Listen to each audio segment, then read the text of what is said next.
Will sovereignty reign supreme in the Breeders' Cup Classic? Let's discuss right here on NYRA Bets. Hi, everyone. Matthew DeSantis here with NYRA Bets, along with my colleague Kaylie Shapiro, as we continue to go through the Breeders' Cup Classic Spotlight Contender Series. And this is always a lot of fun to talk about the great horses that are in this year's Breeders' Cup Classic. But Kaylie, speaking of great, we have a great promotion at NYRA Bets. If you use the promo code CUP25, you get a free $25 bet and up to a $200 deposit match bonus. So make sure to use that promo code CUP25 today. Kaylie, your level of excitement on this Breeders' Cup Classic, 1 to 10. I think about a 15, honestly. I'm so excited to see all of the horses that are running in the Classic, but I'm most excited to see Sovereignty, and I already have a blue dress picked out. I'm not kidding. I had no doubt that you would inevitably be dressed in blue on Breeders' Cup Classic Day. But yes, this Breeders' Cup Classic Contender Spotlight Series is focused on Sovereignty, the Godolphin-owned. For those of you who might not know, Godolphin, what are the racing silks? Blue. All blue. So that's why Kaylie's got the blue dress ready. But the Godolphin-owned, Bill Mott trained, and Junior Alvarado jockeyed horse who has really just been quite the revelation this year and just so dominant as a 3-year-old and just put together one of the great historical runs, winning the Kentucky Derby, winning the Belmont Stakes, winning the Travers so emphatically, and obviously had a very impressive 2-year-old win as well in the Street Sense at Churchill Downs, has won the Jim Dandy, the Fountain of Youth.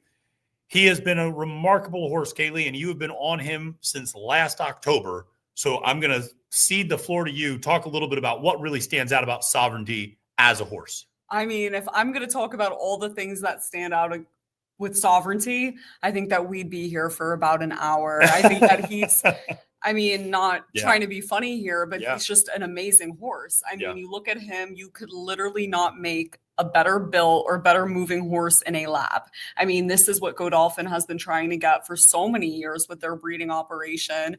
They've tweaked a couple of things over the last few years, and they finally got basically what they've been trying to get all along in Sovereignty. And that's really, really exciting. And obviously everyone's been around all year watching this horse run, won the Derby, won the Belmont, won the Travers, the Jim Dandy prior to that. He's basically just wiped off any competition in his own age category. Yeah. I don't even think that we've seen the horse's fullest potential. Yeah. And that's really interesting when you think about the fact that he has the highest speed figure of the entire year with a 115 in the Travers.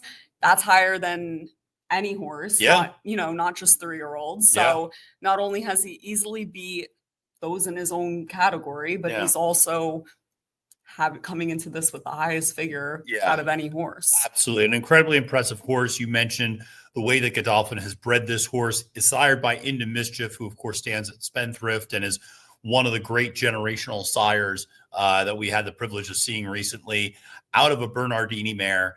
And that's really where you get that distance and that classic approach, because Into Mischief on his own might not always get you that 1.25 miles, because he's really great at producing milers, 9 furlong horses. But when you breed him to a mare that has good distance pedigree underneath, we've seen Into Mischief produce Kentucky Derby winners before, but never quite like Sovereignty, a horse that just really seems to relish every single inch of that 1.25 miles. Oh, he does. Do you remember looking at him at the end of the Travers? The horse looked like he could have gone around again. Yeah. When he starts running, he's just not going to stop. And that's exactly what we're going to see here. I mean, there's no horses that jump off, off the top of my mind that it's like, oh, is this horse needing the perfect setup to get 1.25 miles? So it's not like there's anyone in this field that's distance challenged in any way. But when this horse gets on a roll, no one's catching him. That's what I believe. And I believe that the lack of pace presence in this year's Classic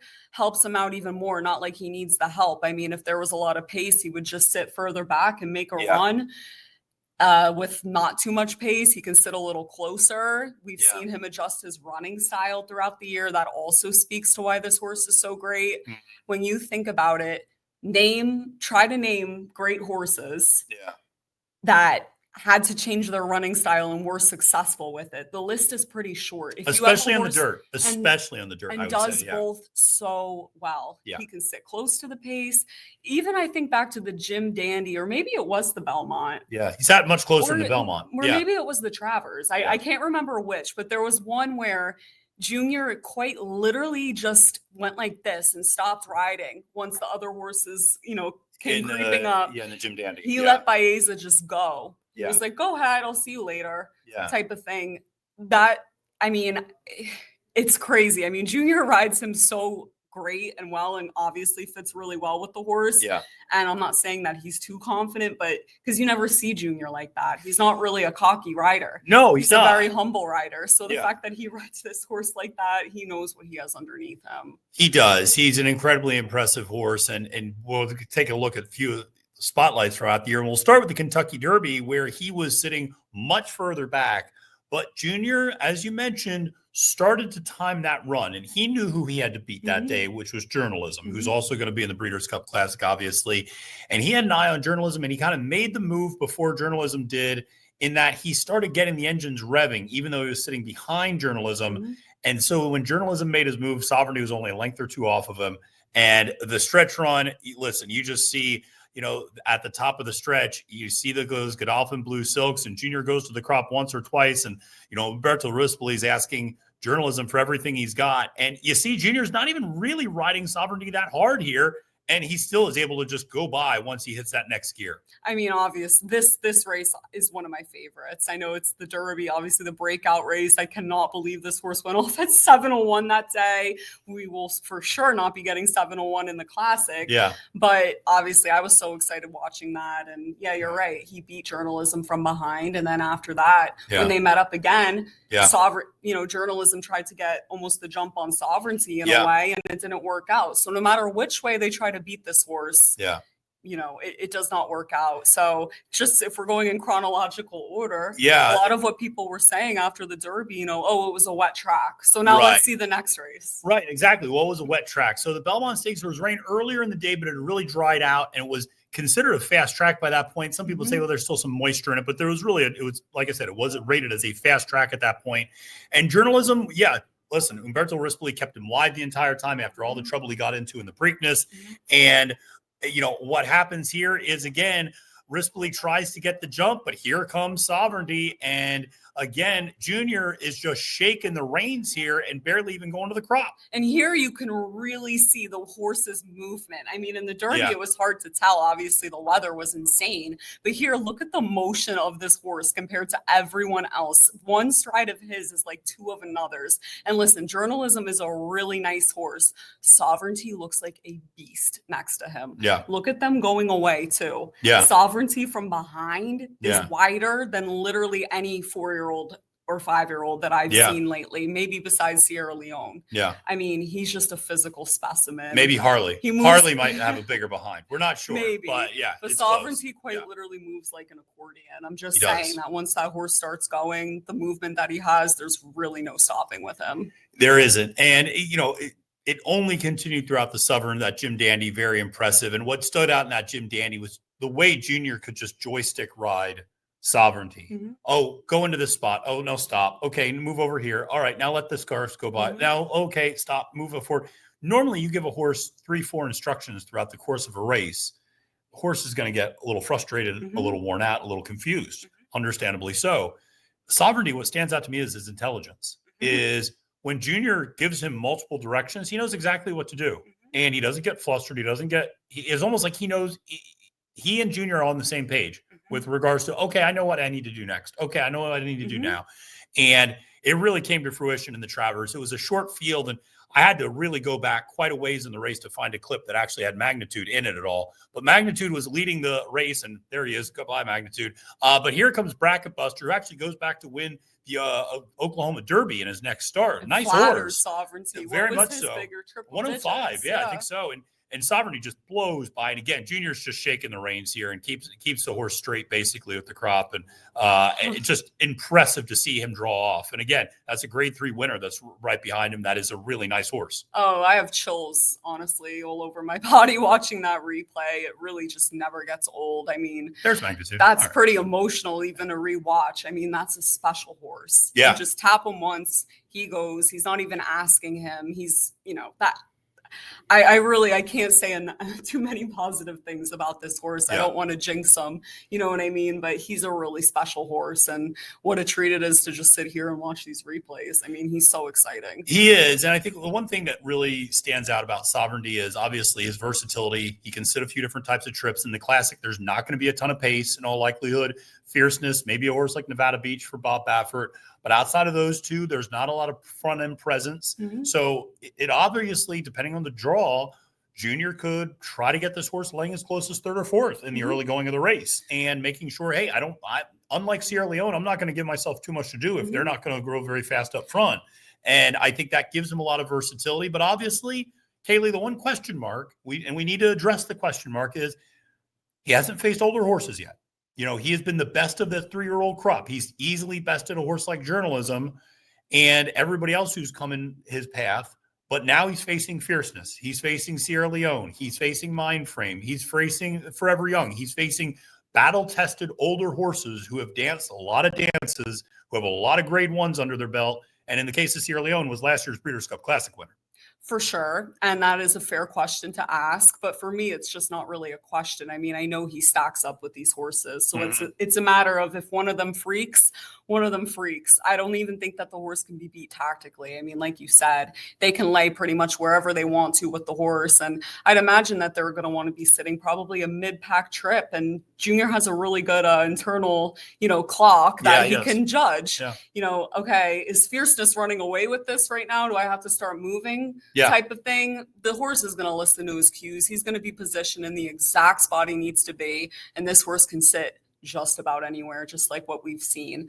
But for the sake of, it is horse racing and literally anything can happen. I do wonder, and it would be cool for people to let us know in the comments, what horse and how tactically. If someone's going to beat him, who is it going to be? And what are the tactics? How do they get him beat? Because for me, I, have asked this question to a lot of people that are way smarter than me, and no one really has a good answer. So I really want to hear what people think. I mean, if I had to pick anyone, it'd probably be Sierra Leone rolling from behind. But even at that, I don't think that he can catch Sovereignty. So it's really interesting to think about. It is. And it's a challenge because I think when you look tactically, if there's not much of a pace, then Sierra Leone's going to have a little bit of a question mark. Just because, listen, he doesn't need the fractions he got last year, but he needs an honest pace. Whether he gets an honest pace, we'll see. If he doesn't get an honest pace, he's a horse that is going to run up into 2nd and 3rd, which is what Sierra Leone does a lot.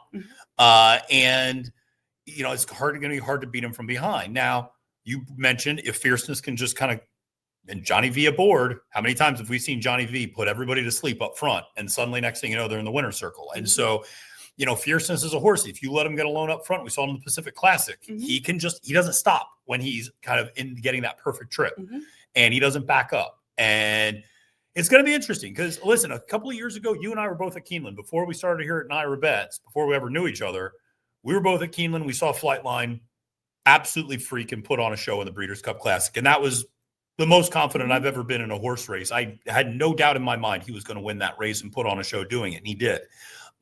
He was also 2-5, 3-5 odds that day. Now, Sovereignty's not going to be that low, but he's probably going to be 8-5, 9-5, 7-5, in that area. I can't wait. That's a short price. That's a short price against Hold my wallet if that horse is 9-5. Yeah, we're going to have to, maybe lock all our bank accounts. But, the point is, if you're looking for horses to beat him, it is going to be a little bit of a challenge. And you really do have to think through, how is this race going to be run rather than, I'm just going to try to find a price. It's really tactically who has the advantage here. Is somebody going to be able to lull him to sleep up front, or can somebody outclose him from the back? Well, I think Fierceness has the advantage in the fact that he has brilliant speed. And when Fierceness is on, he's brilliant. I think Sierra Leone has an advantage because I think that he's the other best horse in the race. And he might not get maybe the setup, but he always shows up. Sierra Yeah. Leone, you cannot say that that horse needs pace or he needs this. He might need pace to beat a really good group of horses. Well, that's what they have. Do a lot of closers. Yeah.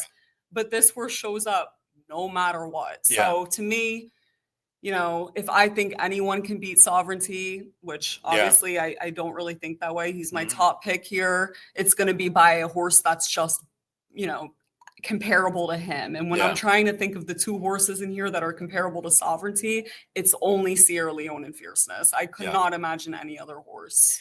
I'm a little higher on Forever Young than you are. I know that. We both talked about how much we do like a little bit of a rider change on journalism that we'll talk about in a little bit of a different preview here in a different spotlight series. It is going to be tough. No two ways about it. But listen, he's going to be a short price in the most loaded race of the year. And, you know, that's always a dangerous betting proposition for sure. You never know how things happen. When the draw comes out, see how that all plays out as well. For sure. You know, that can have an impact on these sorts of things. So we'll see. One thing I do know is he doesn't need an emotional support rabbit. So, you know, that's a real positive for him. I don't think Sierra Leone does either. Really, show me all the races he won without it. Anyway, listen, because Derma's not here and contrary thinking might not be here. Oops. So we'll see if they can fly for free out there to help out Sierra get a little bit of a pace. But anyway, this is about Sovereignty, and it's going to be a lot of fun to see him put on a show. I think it's going to be a lot of fun. That stretch run has every chance to be absolutely thrilling. Listen, folks, thanks so much for tuning into this Sovereignty Spotlight for the Breeders' Cup Classic. Like I said, make sure to use that promo code CUP25 for a NYRA Bets offer, a free $25 bet and up to a $200 deposit match bonus only on NYRA Bets. For Kaylie Shapiro, my name is Matthew DeSantis, wishing you a great and prosperous day at the races and reminding you, friends, it's now post time.